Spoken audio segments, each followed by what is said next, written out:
So it's a great pleasure this evening to welcome Jean Boulton, our speaker this evening. Dr. Boulton is a visiting academic at the University of Bath and of Cranfield. She has held management positions in large corporates and has consulted to global organizations. She studied physics at both Oxford and later Cambridge before turning to the social sciences. And she has an international reputation in complexity theory. So I'm greatly looking forward to hearing something about that this evening. Jean.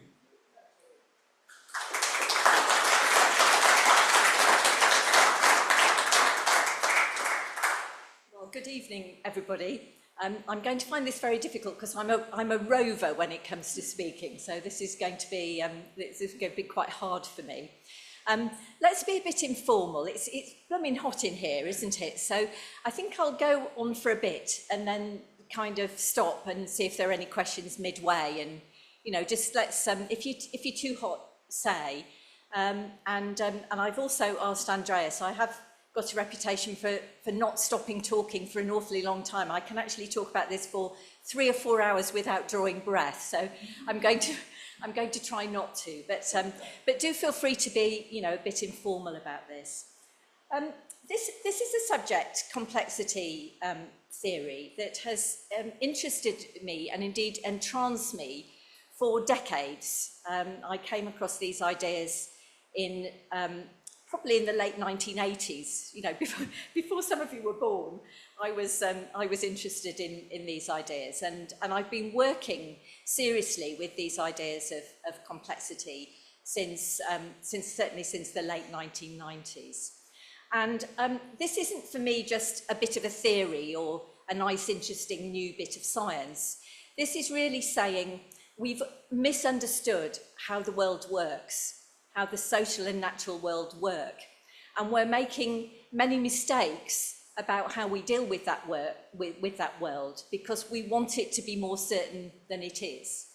So what I'm talking about is not in particular a method or even a way of knowing. It's what social scientists called an ontology. It's a metaphysics, it's a worldview. It's saying the world is complex whether you like it or not. It's not going to go away.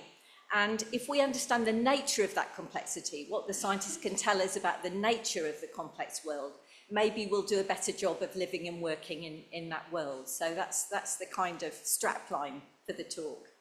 And in 2015, I wrote a book called Embracing Complexity, which was a bit more of a textbook than this book that I've just brought out last year, which is this one, The Dao of Complexity. And it's this book that I'm mainly going to talk about this evening. But when I wrote Embracing Complexity, I was the lead author, which basically means you do all the work. But the ideas were developed with Professor Peter Allen at Cranfield, who worked with Ilya Prigogine, and I'm going to be talking a lot about the antecedents of complexity that came through the physics of the work of Ilya Prigogine. So that's my kind of baseline. So I trained, as Don said, in physics. My PhD was in quantum physics, which kind of did my head in early. It sort of, it changes your view of the nature of reality because it won't fit in a box, basically. So I was tussling with these ideas from my 20s. And I think also when I look back at the kind of pathway to these ideas, then my interest in things like Taoism and Buddhism, which happened in my teenage years for some reason. My parents couldn't quite understand why I was this odd kid that read books and pontificated, which was how I was. So this book is really looking at the unbelievable similarity in worldview between Taoism and this sophisticated theory of complexity science, which comes out of both physics and biology. So that is what has really driven me to write this particular book. So I want to start off by this rather complicated slide, So the book, this is basically the contents of the book, and the book is divided broadly into two bits. The first bit is called Making Sense, and what I'm talking about in the first bit of the book is, what do we really mean when we talk about science? You know, how does science apply to the social and natural world? What is it? How does the world work? What's our theories of change? Is the world largely stable and occasionally changes? Or is it largely in flow? Is it always changing and occasionally becomes stable? So those are the kind of questions in the first bit of the book. I start off defining these kind of ideas of metaphysics and ontology, and I then have the next section of the book is really trying to explain to non-scientists that physicists don't really think the universe works like a machine.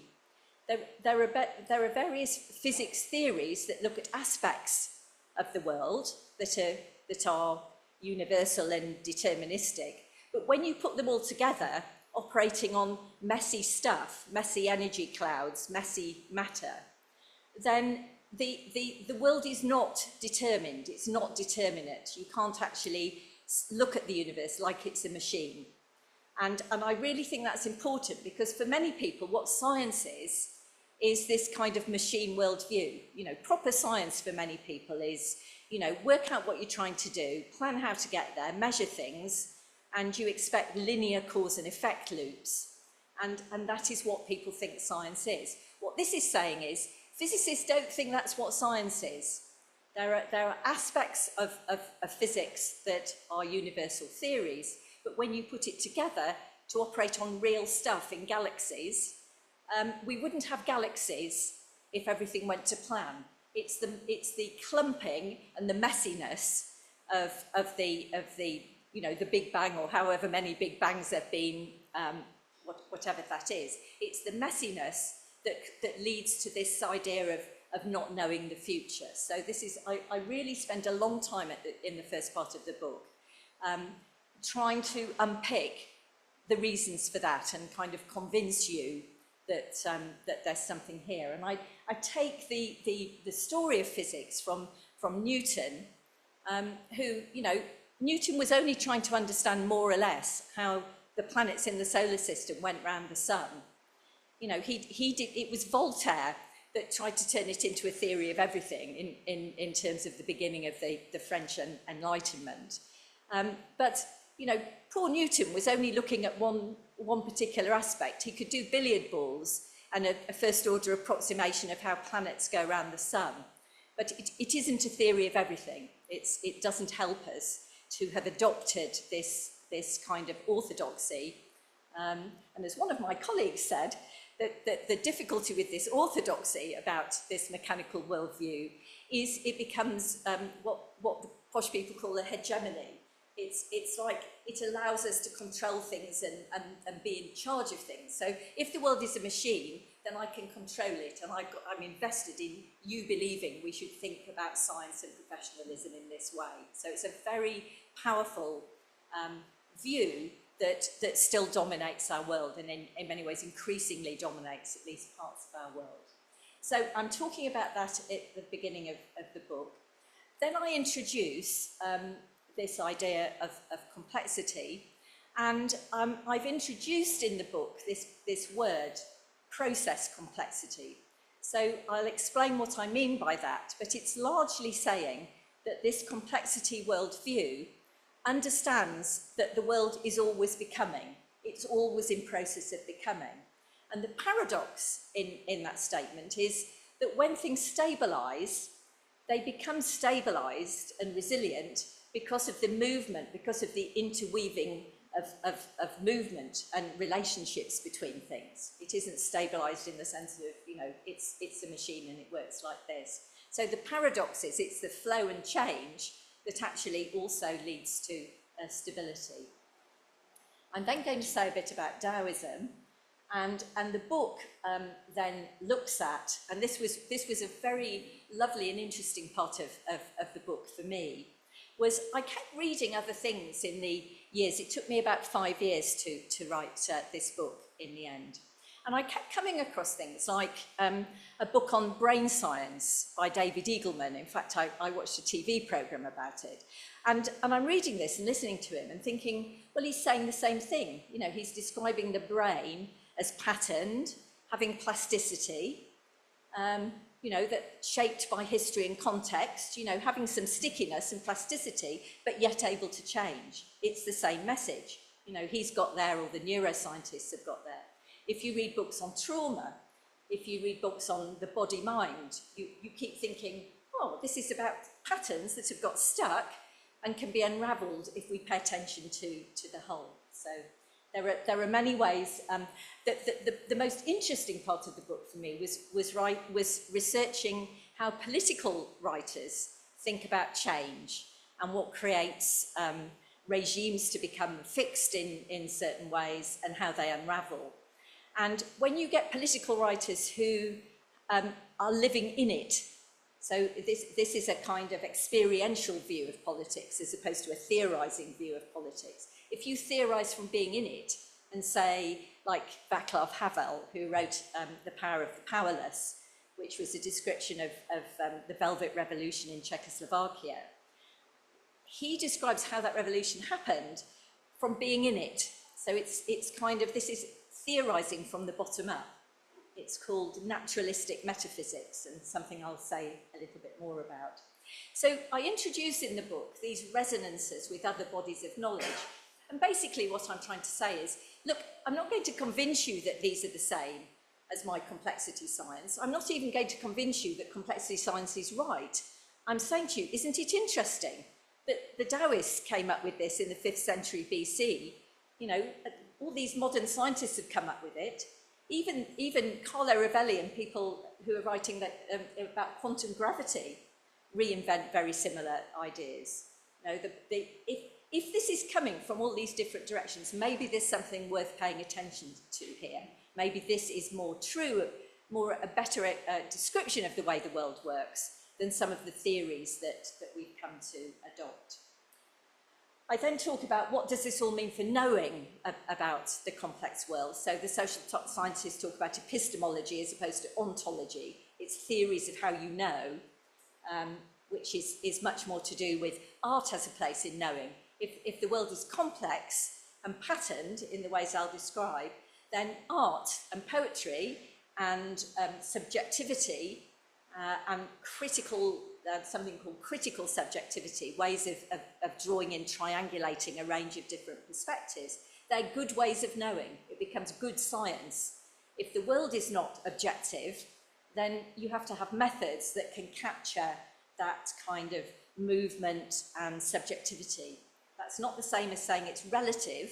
It's not like anything goes, but it's understanding that methods that can tune in to one's intuition, imagination, pick up on some of the nuances are actually appropriate methods of knowing. And then the second part of the book is what I've called making waves. Now, I had a big fight with the publishers about this because they wanted me to make it more like making change, you know, so it's like, you know, we're going to make something happen. And the point about the message really is you can do things, but you never quite know where it's going to get you. So I like the idea of making waves, particularly it's about Taoism and flow. We can make waves, and we should make waves, but that doesn't mean to say that we know where we're going to get. We've got to do things and see what happens. Attune to what's going on, do things and see what happens. So that's broadly the book. And the last thing to say about the book is I wanted to write it in a way that was like a networked book that had short pieces. I've called them pieces rather than chapters. They're grouped in different ways, but the idea is that you could, I suggest you read the introduction as an orientation, but it's written a bit like the Tao Te Ching itself, in short passages, trying to drill down in a particular angle. I've wanted to write, or my intention in the writing, is to really explore something in some depth and particularity, go into a particular story or a particular example, as a way to illuminate the broader context, the broader ideas, but through really digging down into one particular idea. So it's written in a way that you can flick it open, you can read different parts. They're 2 or 3 pages long sometimes a bit longer, and you don't have to, you can be, attracted to what interests you. And the only thing I'd say, read the introduction and you'll have some idea of the map of where I'm getting to. So that's the book. What I'm going to talk about more this evening, because I can't talk about the whole book. I got asked the other day, I'm giving a talk at the Centre for Alternative Technology, which is a lovely place to go. And they wanted me to answer 7 questions, like what is process complexity and why is it important, in 700 words. And I'm going, I wrote a book, I can't summarise the whole book in 700 words. So I feel a bit like that this evening. There's a lot to cover, but I want to say a bit more about process complexity and Taoism. I'm particularly going to focus on process philosophies, partly because a group of people have come tonight and we've been in a study group studying Whitehead. So I'm going to show them that, luckily the main man isn't here, so he can't tell me I'm wrong, but I'm going to share what we got out of reading Science in the Modern World through Whitehead, but no heckling. They're on the front here, so I can control them from there. So. And then I want to, in particular, talk about what does this mean for addressing the global. I heard David Olusoga, a black historian who lives in Bristol, speak a couple of weeks ago in Frome, where I live. And he said that there's been more change in the last 6 months than we've had at least in the last decade. The global situation is changing very fast, very furiously. And I want to talk a little bit about that. Things are serious in terms of, and what complexity theory will tell you is when things start to change, they can change fast in a fast and furious and irreversible way. So this is something to take seriously. And finally, I just want to say a bit about, well, what does it mean for me? How does this affect how I live and what I do? So that's the plan. So complexity science, there's many, and I go into this in the book, it's a very complex subject in itself. There are many approaches to complexity science, but I am particularly, I think the deepest and the most profound approach to complexity science is through Ilya Prigogine. Ilya Prigogine was Russian. His family escaped the Bolsheviks. They went first to Germany and then settled in Brussels. And he worked all his life in Brussels and got the Nobel Prize for this work in 1977. And his real breakthrough, he says in his autobiography when he got the Nobel Prize, was tussling with this phrase that comes from Henri Bergson, a French philosopher who wrote a book called Creative Evolution. And he asks, why does life mount the incline that matter descends? What he was really saying there was evolution shows us that often, not always, what emerges are more sophisticated and complex forms. Not always. I love this example, but it's a little known fact, but a koala has got a brain cavity bigger than its brain because there was only eucalyptus to eat. You've got to eat a heck of a lot of eucalyptus to get some energy out of it. So in an evolutionary sense, it made sense to have a smaller brain, but they started with a bigger brain and it got smaller.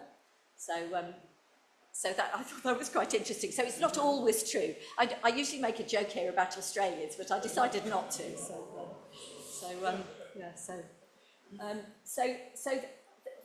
Normally things emerge in more sophisticated form, but physics basically has 2 theories. One of them is the machine view of Newton, which is things go on the same forever and nothing ever changes. And then there's the view from so-called equilibrium thermodynamics, the science of liquids and gases in closed systems, where the entropy increases and things deteriorate into featureless dust over time. So what Prigogine was saying is, well, I've got this machine view and I've got this decaying view, this idea of matter descending this incline, getting more and more chaotic and messy. And evolution seems to be saying something else. Why is that? You know, why are these theories not joining up? And the answer, and the word that he got the Nobel Prize for, he probably thinks he wrote a bit more than this, but this is my version, was the word open. So if you have open systems which allow energy and matter to be exchanged, then you find that order can emerge out of chaos, that form can be made. And this work came from this funny blobby thing in the middle here, was the work of two Russians called Belousov and Zhabotinsky, who everybody thought it was bad experimentation. They had this Petri dish with chemicals in, with various, I can't think of the word now, various things going on around it that were exchanging energy. And they found that these swirls appeared on the surface of the Petri dish, and they were there for a bit and they moved and some more came. And at the time, they had no explanation for this. They just thought it was bad science.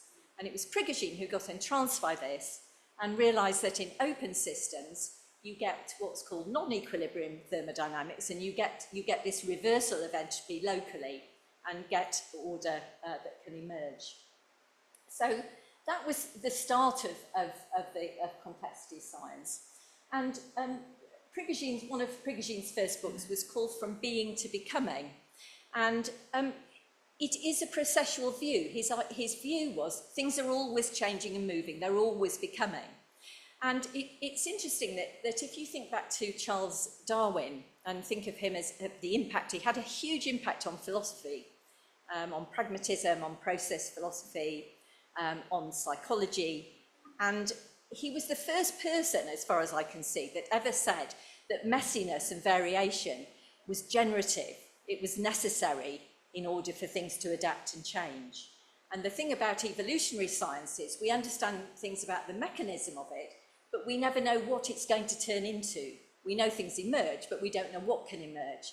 That's a very different sort of science than the classical science of the 17th and 18th and 19th century, early 19th century, which is really much more about knowing everything and determinism. So Darwin had a very big influence on process philosophy, including Henri Bergson, and it kind of led into this idea of things being moving, this idea of movement, emergence, connection.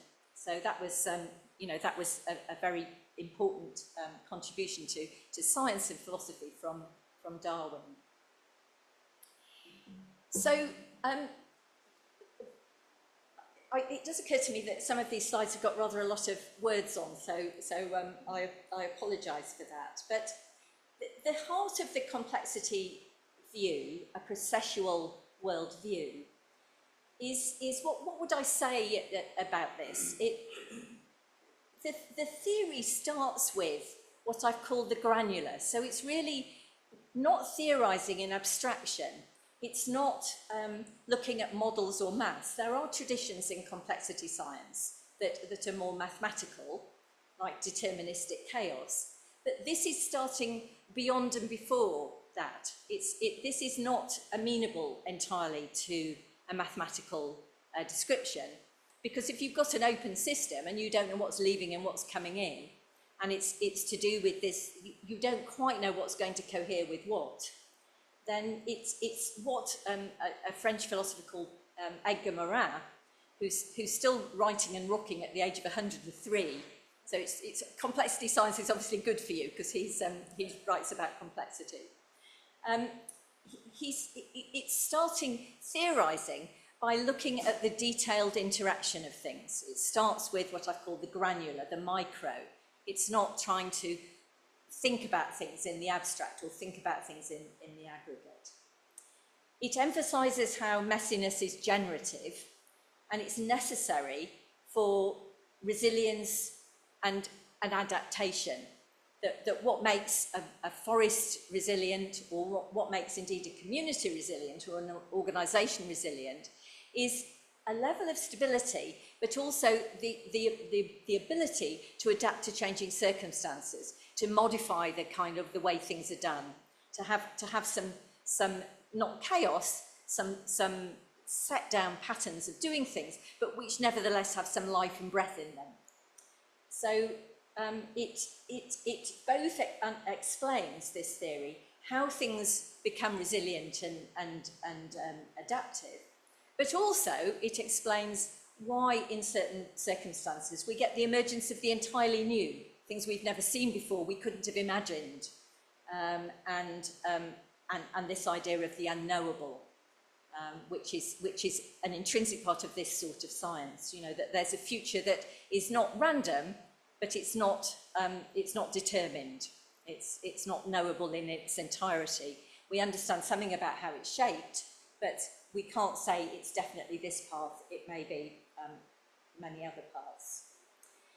So in this science, a processual worldview, it pays attention to the dynamic, things always shifting and becoming.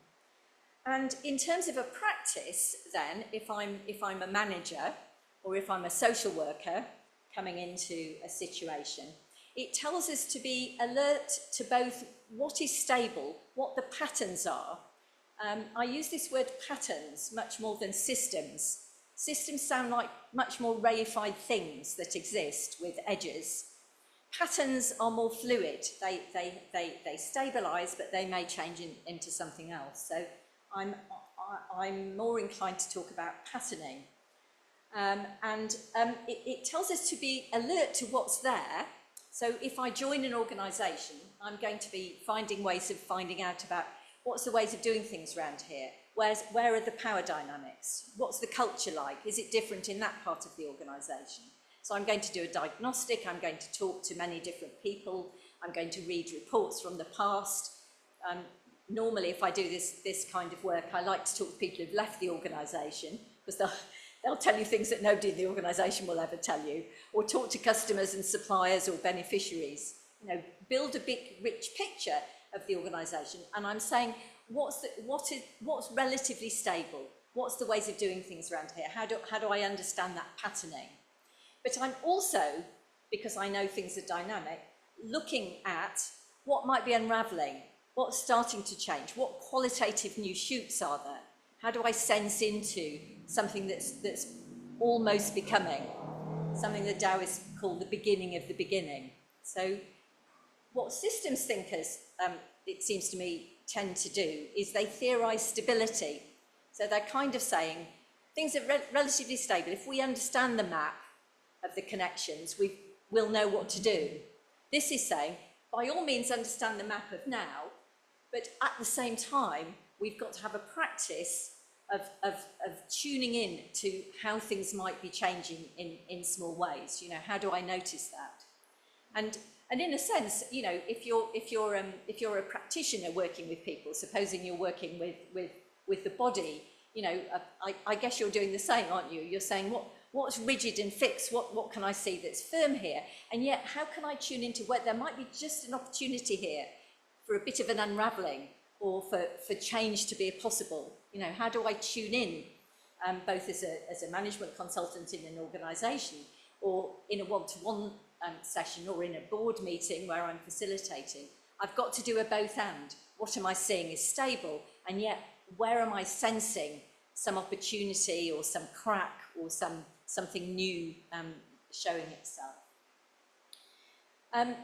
And the final thing, and I'll say a bit more about this, is this approach to complexity science that comes from this granular, I'm talking about Prigogine, but there was also the same tradition in biology. The difference, I think, between some of the biologists who work in this is they tend to be more interested in stability. So they're asking, how does an organism form? And I'm using that in the biological sense. How does an organism form, and what makes it stable? Whereas what the physicist does is say, I'm interested in what makes things stable, but I'm also interested in the unravelling and the change and the collapse and the lock-in of unassailable patterns that take over. So it's a broader question. I don't have to start imagining that, even talking about systems sounds like there's a thing. I tend to talk, and people in this tradition will talk about things being systemic, which says they're interconnected, but it doesn't turn it into a thing. There's more verbs and adjectives than nouns, if I can put it that way. There we go. What's my thing? How are you doing? Yeah. Does that mean I've talked for half an hour already? Yeah. Are you kidding? Oh dear. So, how are you all doing? Are you okay? Any? Yes. Yeah. Yeah. Okay. Right. I always say this. I then look slightly anxious and say I'll try to speed up, and then I don't. So I'm just letting you know. So I'll do my best. So process complexity is basically a world of processes in process. So in a sense, it's saying an organisation is stabilised by this kind of reflexive interweaving.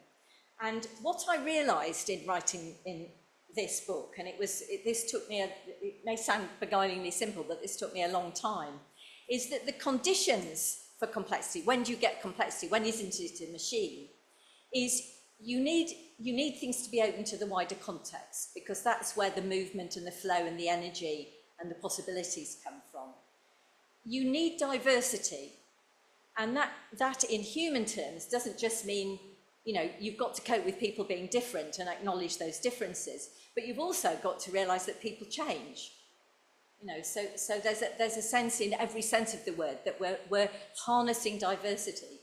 When we start to say in organisations, let's make this efficient, you know, we'll turn every teacher into a cog in a machine. We'll tell them exactly how to teach. You know, we'll measure whether they've taught it. They can write it down. We know exactly the best way to teach. It's this. You're losing that diversity. You're damping down that ability of the teacher to go, do you know what, it's a nice day, let's go and have this nature lesson under a tree. Or, I'm not doing that today, we're all tired, I'll do that next week, I'll do this, and I'll do it this way, because you as a group would actually respond to this kind of teaching. So there's something about diversity in every sense that is a condition for harnessing complexity. And the other thing that is core is this idea of reciprocal relationships, reflexive relationships. So what I mean by that is if you have a family that you know has its own dynamics, what you would find in a family or in any social situation, a family is a small version of any kind of a community or an organisation, is you'll find, you know, that you know, Dad was late home, and he was cooking the tea, but he's not there, and that affects the youngest child in particular, because she's closer to her dad, so she's a bit edgy, and then Mum comes home into the middle of all this, and then the dynamics change again a bit, except there's this historical bit going on with Dad. You know, do you know what I mean? That the whole story interweaves into that family. Relatively stable, you know, some kids get on better with Dad and they do things in a particular way. Two of the siblings never get on, but there's a little group of siblings that do things together, and there's another group.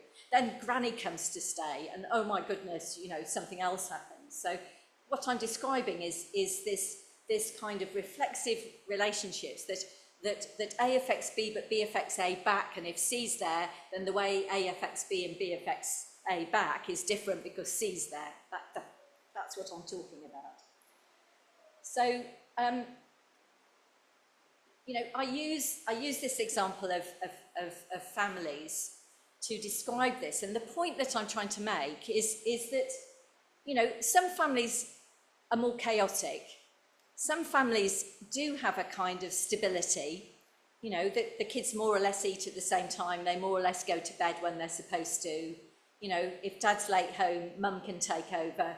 If Granny comes to stay and they have to move bedrooms, nobody minds too much. It has a sort of adaptability and a stability about it. Other families, for two different reasons, aren't always like that. Some families are very chaotic. There's very little routine that gets established.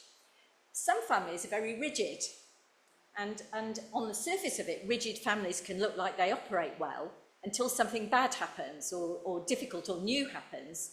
and then nobody knows what to do. If they're not being told by the stricter parent or whatever it is, then that rigidity reduces that adaptability. So all I'm saying in this is that a particular social situations can have different phases, and indeed some of that can all happen at the same time. So, for example, I was having a conversation with some international development students who were saying, well, you know, if you take DRC, surely that's chaotic. And I and the lecturer were saying, well, yes, you know, the governance systems are really chaotic, but you'll find patterns of doing things that are tribally based, you know, or regionally based, that are actually still operating underneath that. You know, it's not all chaotic, so we shouldn't theorize about everything's always chaotic or everything's always fluid. We'll have different aspects going on at the same time. Anyway, I am going to have to speed up a bit now. So what these conditions lead to, and there's a big chunk of the book, then looks at these characteristics. So I've tried to differentiate between what creates the conditions for complexity and then what kind of behaviours you see.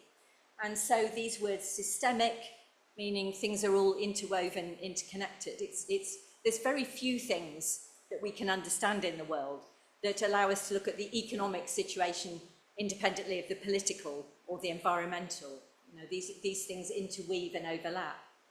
The patterning, and I like this word, is something that we would look for. So it may be that you know, we would like to think, if you're an economist, that the dominant pattern is an economic pattern.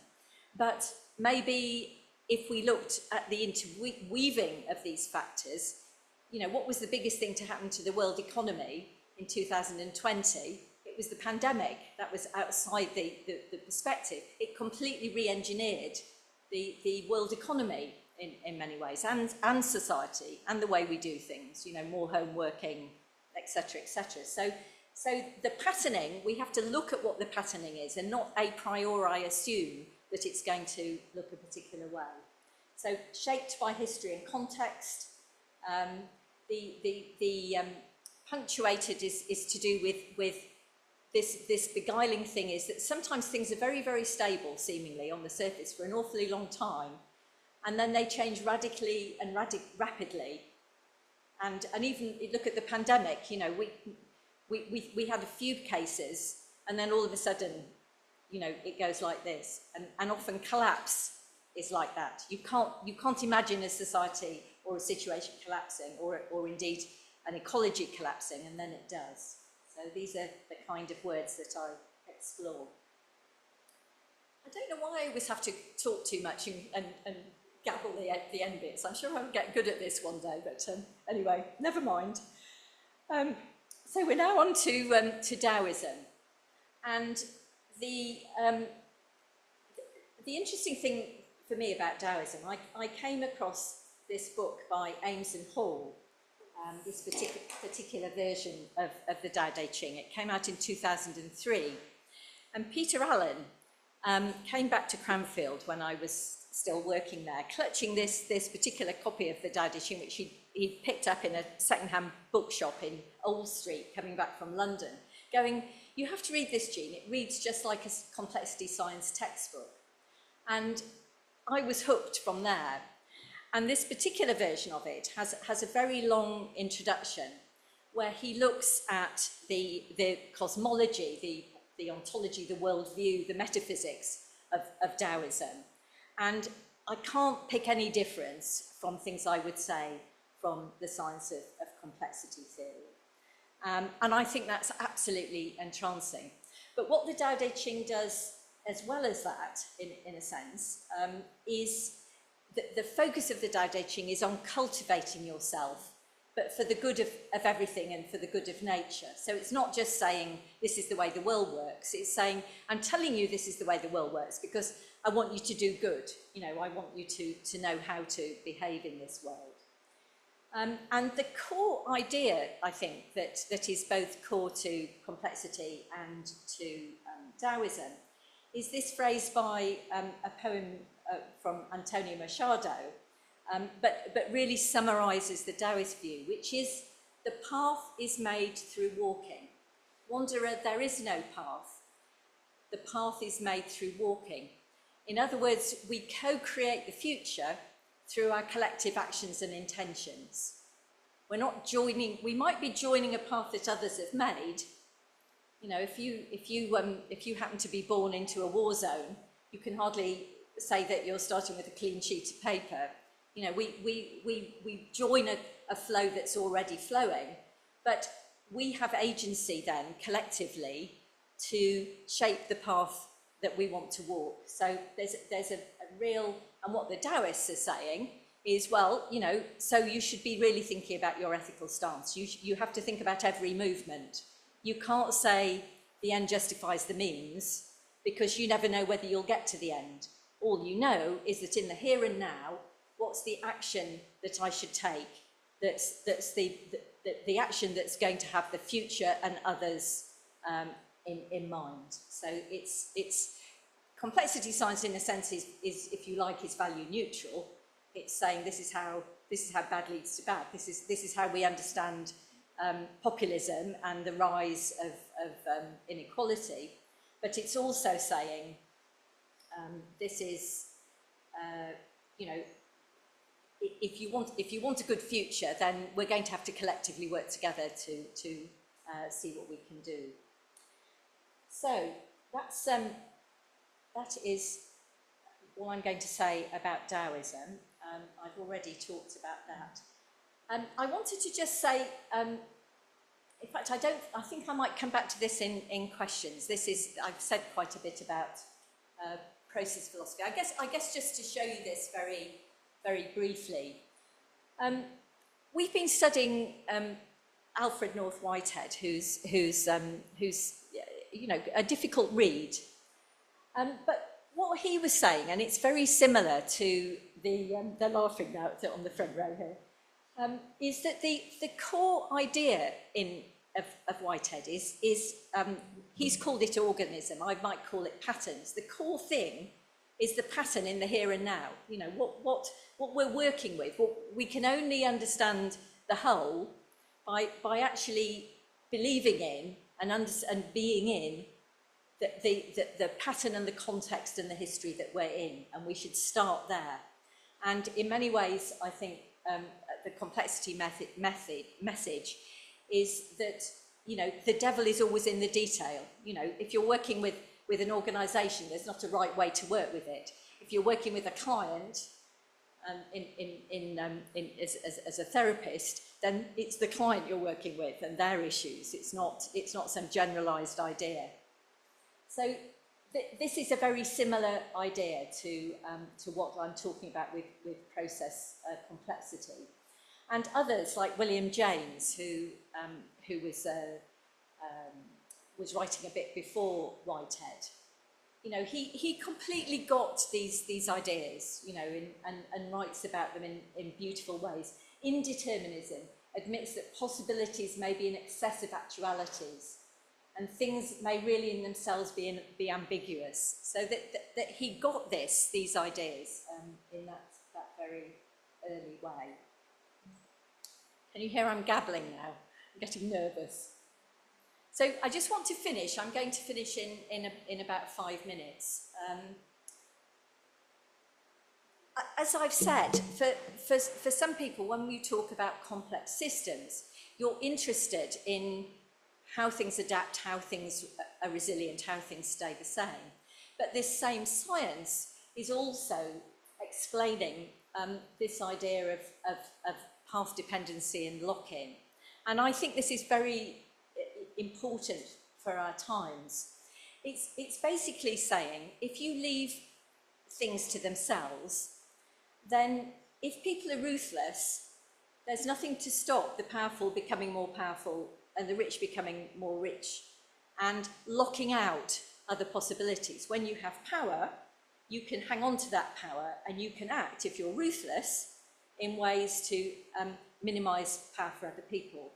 So although the ideas of a laissez-faire economy come from this idea of that there's a natural balance, that things can balance up, there's no evidence to suggest that. Since we've had a deregulated economy, the difference between managers and workers, for example, in this country was a factor of 5 in the 1960s. It's now a factor of 200.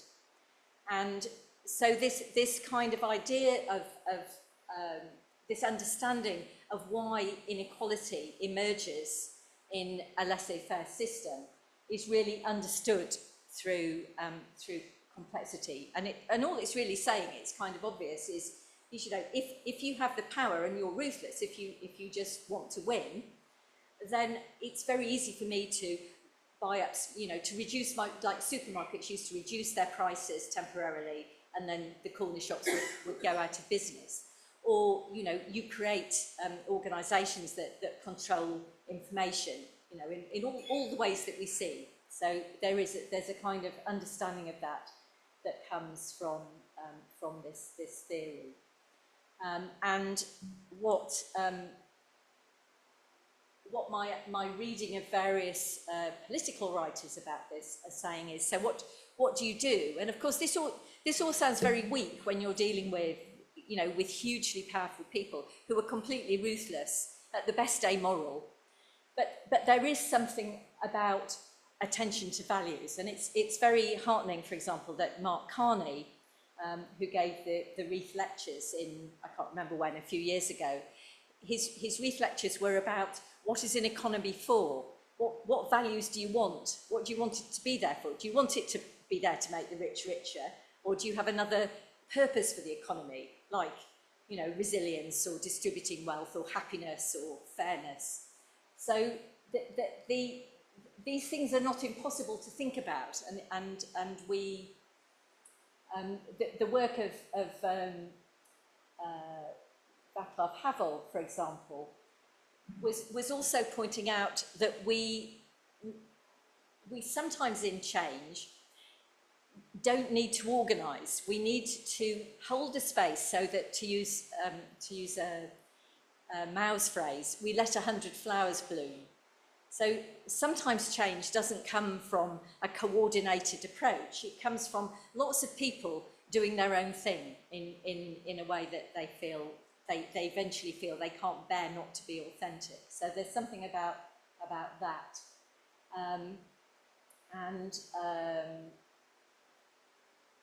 Yeah, there's a lot more I could say. I'm afraid, running out of time. I can come back to this if you'd like me to. So I guess I've said this as well. What does this mean for me? I think for me this is a form of activism. So what I'm talking about is I'm trying to say, you know, the world doesn't go to plan. The views of science and professionalism that we have not helped us. So how can I step into this? How can you step into this? I may have to be brave and challenge early.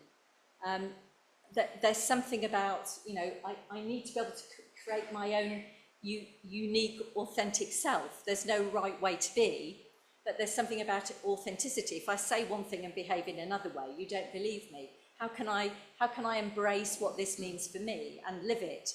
If in a sense, you know, you or a client or people I'm working with they feel like I'm parroting this stuff and I'm not trying to live it, then don't listen to me. Don't listen to people who just have ideas. You know, test me on how I live and behave and what I want, what I try to do and how I try to live my life. Because that is how we try and change the future. So I think I'm going to bring it to an end there. And ask you for questions. Thank you very much.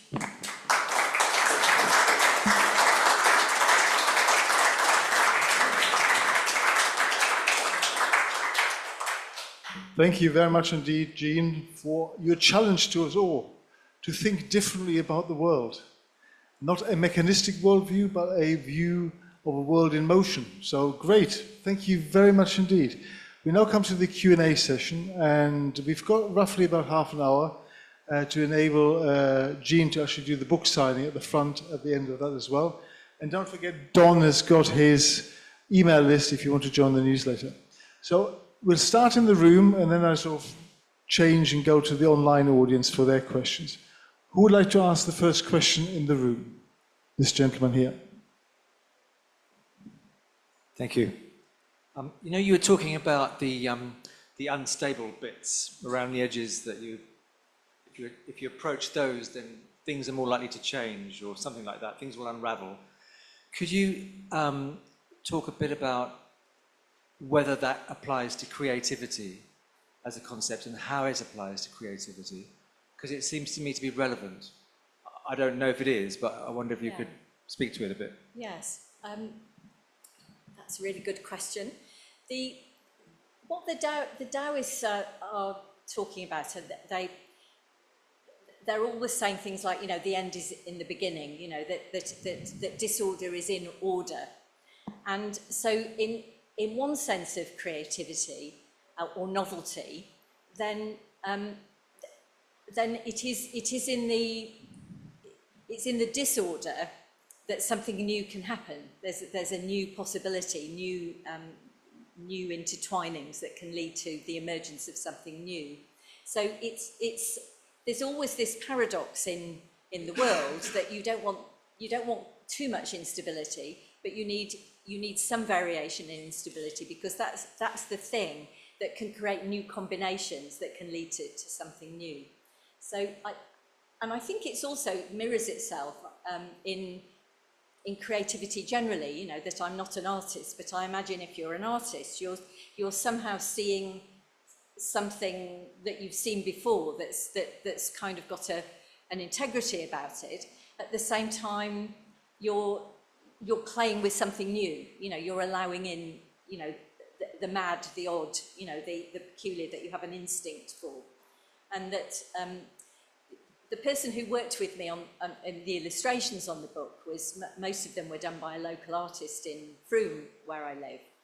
And we talked about this idea of consummate integrity in art, that the drawing on the front of the book, for example, what made it work in the end was when he photographed it, it had a reflection of the light. It wasn't actually in the original painting, but somehow that, what's the word? The thing that was imprecise about it, or actually wrong, was what made it.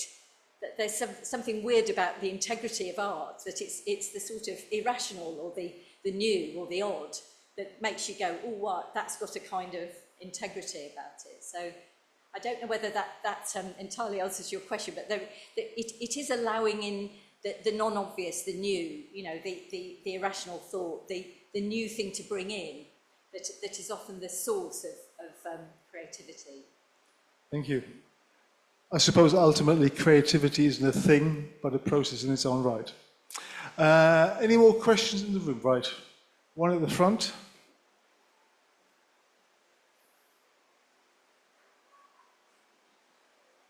Thank you. Really engaging presentation. How does what you've been just talking about this evening, what are the implications of that for the framing of the debate around climate change, do you think? Well, a lot of it, yeah. So I think that's a good question. Climate change is, I mean, you know, even the BBC thinks it's happening now. You know, it's really happening. They talk about this as man-made. I heard it, you know, on the news. You know, this weather is due to man-made climate change. You know, so it has become an accepted thing now. And I think for some people, it is really scary. You know, it's happening. You know, it's happening. When I was growing up, if it got to 19 degrees, you thought it was a heat wave. And now, you know, 30 degrees is quite common. So it's happening, it's pretty scary, and the implications of some of what goes on in terms of parts of the world becoming uninhabitable, you know, increasing mobility of people, migration, you know, the whole fear of geopolitical, you know, wars, conflict, you know, hatred of the other because we want to, that's all happening, and it can feel, and I think to, you know, to some young people that I talk to, it's just awful. You know, it's like we've made the mess of this world, but what are they going to do? They're 20 years old, you know, and then what? But one of the ideas that comes into this, and it's something a guy called Clive Hamilton wrote a book on climate change denial a long time ago now. And he was using the analogy of Albert Camus' The Plague. The story of the plague was, you know, many of you will know, was a town that had the plague, and so it was cut off from the rest of the world. And some people said, well, we're obviously going to die, so I'm going to make merry and, you know, drink as much as I can, you know, sleep with as many people as I can and enjoy myself, and then we'll die. Other people said, we're going to sit this out. They hoarded the food, you know, they barricaded themselves in and they tried to sit it out. But the doctor, who knew better than anyone that probably things were hopeless, carried on acting as if it was worth behaving. He behaved with integrity, he looked after people, he did his job, he kept taking each step. And Clive Hamilton talks about active fatalism, and this idea that the probability is that things are going to be really terrible, but the possibility, and this granular view looks at possibilities as much as probabilities. There is a possibility that things might turn around on a pin. You know, we didn't really expect the Berlin Wall to fall when it did. We didn't really think apartheid was ever going to end. I don't suppose Nelson Mandela really thought he was ever going to get out of prison. You know, things turned on a pin sometimes for good, sometimes for ill. So there is a sense in which I think that the approach to hope, I write about hope in the book, is it may look pretty hopeless, but let's just keep doing the best that we can and moving forward, and who knows. And in a sense, you know, people can often feel very small, but you don't know even how small you are, do you? I might feel small, but there might be somebody listening to this, which it just turns the corner of somebody's mind, you know, who's in a better position of power than me, and things change. There's a story about eugenics in this country. We nearly had the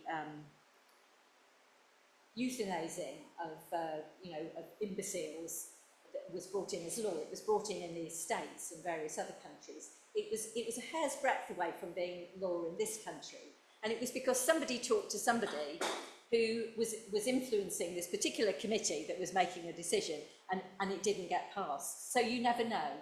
So I think climate change, you know, the science of climate change uses a lot of non-linear mathematics, as you probably know. It's pretty dire. I think the future has never looked so dire in every socially, economically, environmentally. But you never know, and I think it's up to us to kind of, you know, act as if it's worth it. Well, on that cheerful note, we go to the next question in the room. Thank you very much. It's like a really fascinating area. My limited understanding of Dao is it also touches on kind of a way or a path, and kind of talks about that. Just wondering how you kind of see that concept interacting with complexity. Yes.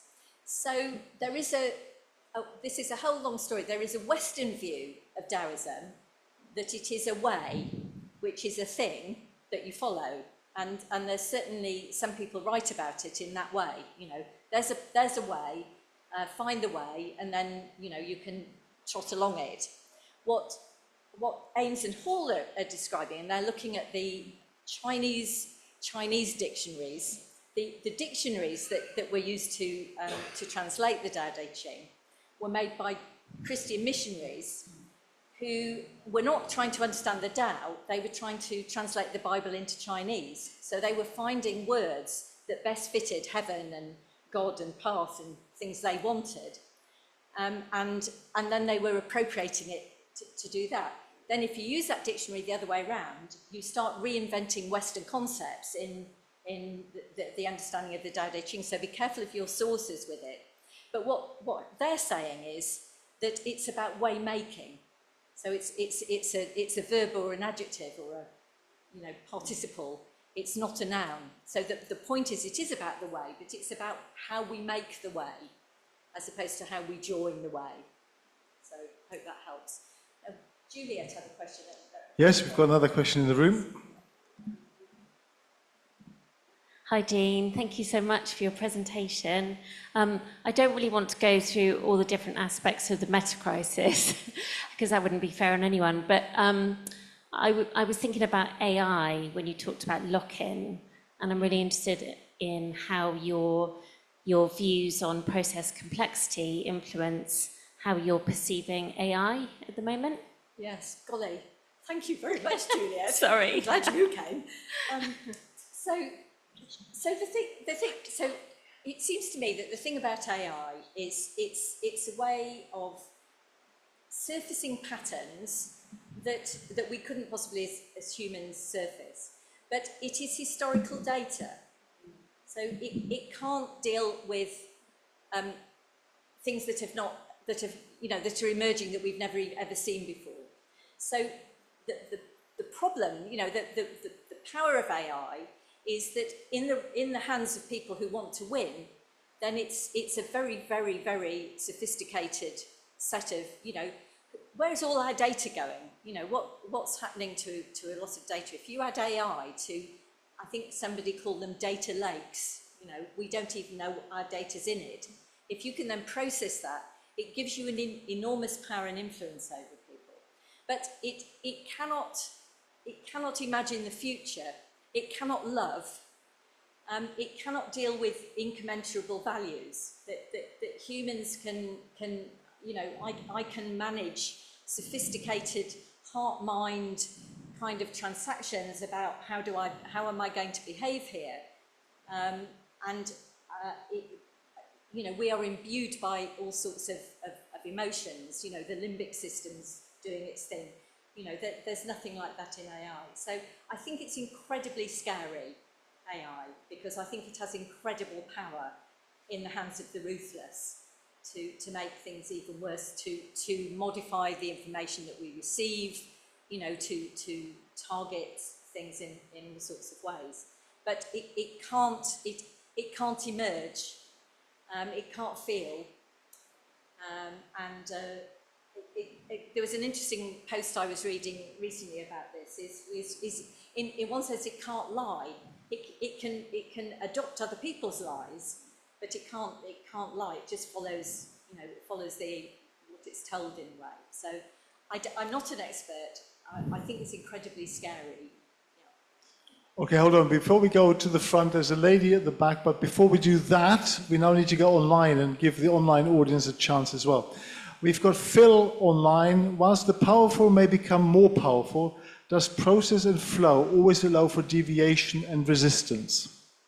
I haven't understood what you said, sorry. Can you say it more slowly? Yeah. Whilst the powerful may become more powerful, does process and flow always allow for deviation and resistance? Yes, but the thing about power, if you think about, there's a point in democracy where you can protest or disagree safely. There becomes a point in political systems where you can't do that anymore because you'd be shot or imprisoned, and that's the truth. So the thing about being ruthless and having more power, I mean, I may have a lot of power and I may use it wisely, if you like, or use it for the good of other people. But when you get what I'm talking about, I think, is that what we seem to get, if you look at the richness, I think I've got the figures in the book, but it's something like, the top 8 men have more wealth than whole countries, than the whole of Africa, something ridiculous like that. How have we got to such an unequal world? If people get that much power and wealth, if you read books about oligarchy, they either start with economics and move on to politics, or they start with politics and move on to economics. The two go together, and it becomes an unassailable, Faustian pact that's unassailable. So yes, at a level, if I see people, and this is why the political writers talk about challenging early. If you challenge early, it's safe. I can say, I'm not going along with that. I'm not going to, I'm not going to have appeasing behaviour. I'm going to stand up to you. You know, I'm going to say my thing. But there becomes a point, doesn't there, if you look around the world, when that becomes almost impossible to do, and then, you know, it's very difficult to unravel that power. What tends to happen, if you look at the history of societies, is they do, in the end, there's a I think he's called Hoyer, there's some work on the history of collapse, and societies do, in the end, when they get so unequal, people have nothing to lose. You know, if you've got nothing to eat, you know, there's nothing to lose, and there's often this rigidity leads to collapse. So I hope that's a partial answer, Phil, to your question. No, thank you very much, Jean. Another question online is from Trevor. Do we live in an age of increasing polarization, fragility, and turbulence? Doesn't complexity theory support the fact that it's always been like that?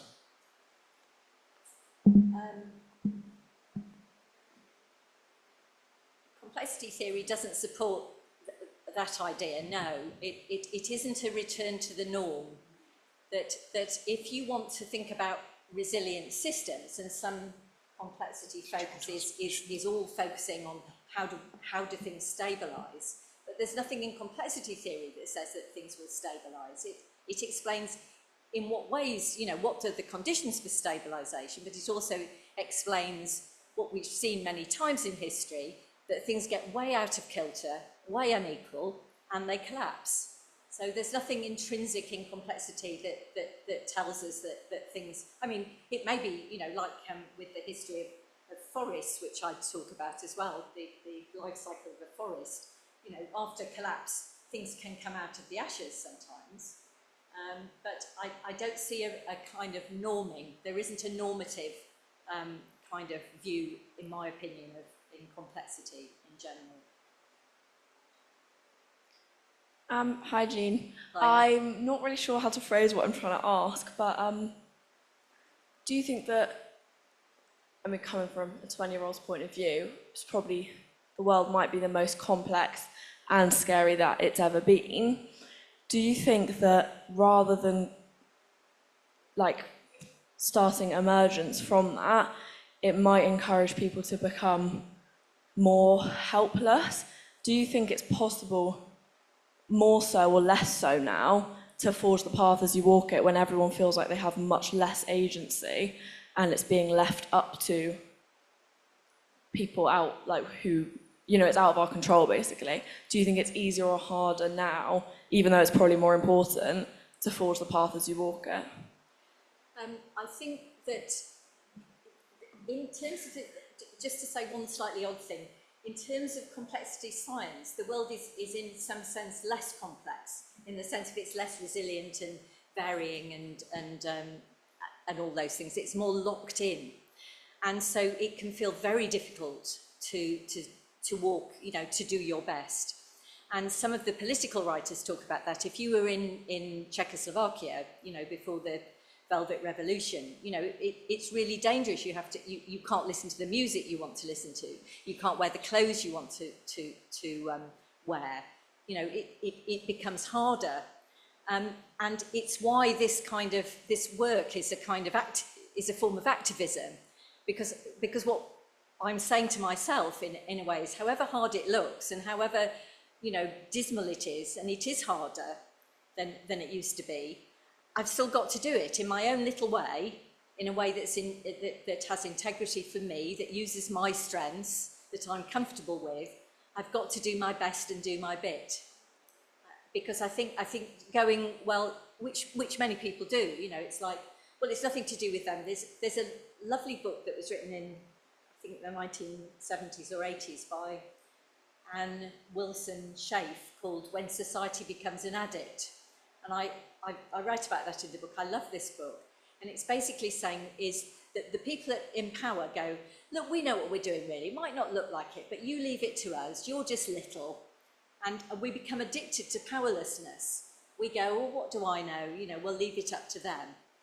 And, you know, we do have to find ways of doing our bit, I think, and it will feel very difficult. But what's the alternative? And you never know. And we might get together, there are movements, things happen, and they always have happened. There is always, it's amazing how change happens sometimes. So, but I don't think it's easy. And I understand, and I can understand the frustration of younger people because they haven't caused any of this. They're just, they're left with it. And people either go, well, I don't care, I'm just going to go on as many flights as I can and, spend as much money as I can and be selfish. And there's been a whole focus on this idea in many economists write about the idea that man is selfish, as if it's if it's just true. And I've heard very many economists, more right-wing economists talking about, if you start with the idea that man is selfish, if you tell people that being selfish is being a good citizen long enough, people will go, well, I will, it's about my individuality.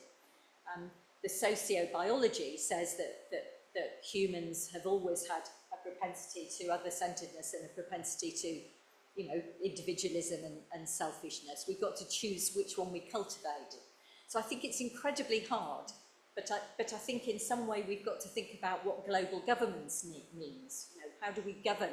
What's the power of people? We have more power than we think, which is Václav Havel's message. Really good question, and it's not a good answer in some ways. It's not an easy answer, but I think it's what I believe is the only way. The ancient Greeks had a term for this 2,500 years ago called phronesis. And phronesis is doing the right thing at the right time for the right reasons in the right way. I think that's about summarize that. We've now only we're coming up to 8:45, and obviously we want to do the book signing. So we make this one the last question, and it goes to the gentleman at the front here. Might be a good Thanks. one then, Joel. Yeah, I really want to say something about dialectics, but we'll have to leave that for afterwards. But I've got two things. So one is AI, I think to call it intelligence says something about us. And when you're seeing such incredible overlap between 5th century BC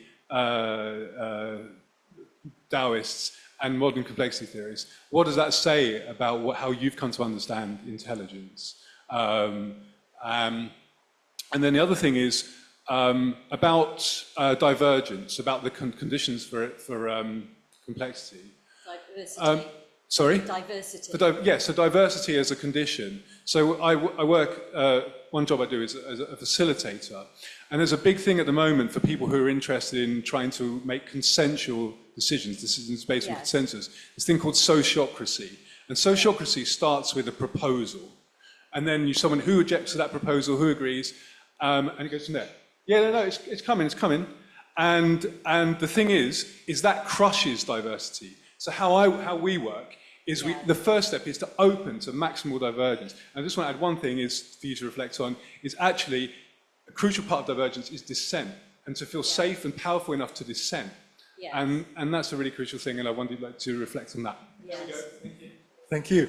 Yeah, there's just to answer that bit first, Chantal Mouffe wrote about something called agonistic dissent in democracy, which is she was saying, I remember going to a community to do a program on intuitive leadership, and I was working for a large corporate, and they had no idea where I was going really. They paid for it, but I was actually going to Findhorn, if anybody knows Findhorn, and they didn't know they were paying for it. And the one story that really stuck in my mind is they were talking about consensus, and one of the guys from the community said, we had meeting after meeting after meeting to decide on the colour of the hall carpet, and the only one we can agree on is beige. And it's always stuck in my mind going beige. So what Chantal Mouffe says is, we've got to be good at disagreeing, not in an antagonistic way, not in an angry way. We've lost the knack of disagreeing and holding difference. It's a bit your point about creativity. It's through holding difference that something new can happen. That new ideas often come from tussling with difference, from polarities, from holding it separate, not just going, oh, well, I suppose you're right, we'll just go on with it. Mary Parker Follett, the pragmatist, she talks about that as well. Can you just remind me of the strapline for the understanding your wisdom? journey of intelligence. Yeah, wisdom. So I think wisdom, that Alan Watts wrote about this, didn't he, as well, is different from intelligence as well. And I think wisdom is something that's intuitive, it's heart, mind, it's embodied, you know, that I hold my wisdom, such as it is, in a broader sense than my left brain. My right brain and everything about me or us is how you cultivate wisdom. And it's a completely, it's not even the same as intelligence, I think, wisdom, and that's what we need.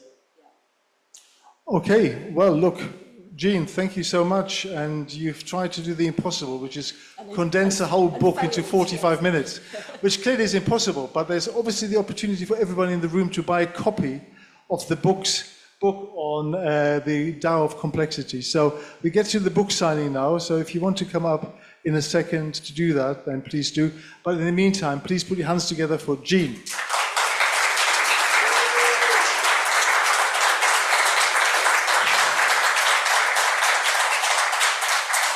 Okay.